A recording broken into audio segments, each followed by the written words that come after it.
Ang ating topic ngayon ay tinatanong ni Gregorio. Ang tanong niya is, ano ang dapat gawin para ganahan ng todo ang isang babae?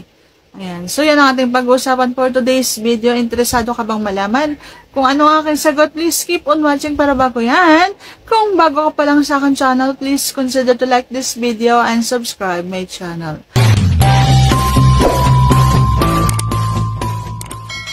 Alam nyo guys, yung ambience ng isang lugar o ng isang kung saan ninyo gagawin yung inyong pagpapalakpakan is nakakatulong ng malaki. Kung halimbawa ang inyong lugar is yun na lang paulit-ulit. So, parang nakaka-boring sa isang babae kapag halimbawa ganun ng ganun, araw-araw yung inyong ambience. Yung inyong lugar kung saan ninyo ginagawa. So, yung pagsiset na halimbawa ng isang lugar na maganda or halimbawa lalabas naman kayo minsan kahit na may sarili naman kayong bahay is nakatulong ng malaki yan sa inyong partner para mas lalo silang gaganahan. Pangalawa, i-date mo muna sila. Minsan kasi yung date, yung pagbabanding ninyo is nakaka-relax yan.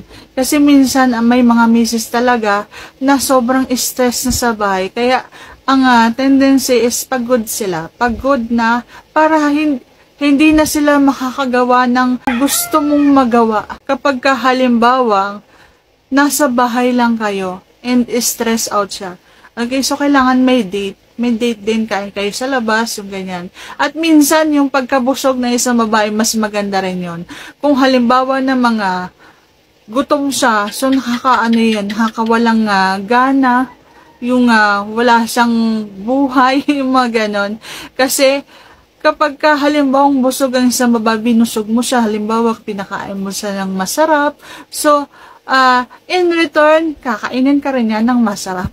Ayan. So, ganon. Ano mo siya makukuha ng bigay todo performance? Yung mga ganong simpleng bagay lang.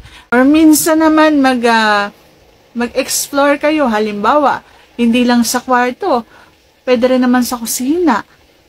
Sa lamesa.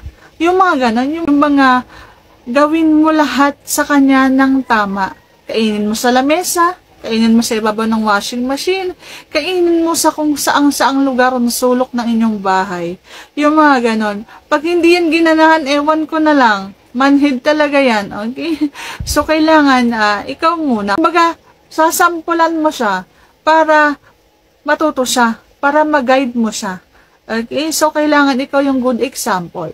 Kung gusto mong maging bigay todo, ang isang babae, kapag nagpapalakpakan kayo, dapat bigay todo ka din.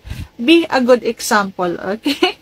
So, yan lang ako masasagot for today's video. See you on my next vlog. And if you like this video, please consider to like this video and subscribe my channel. Thank you for watching.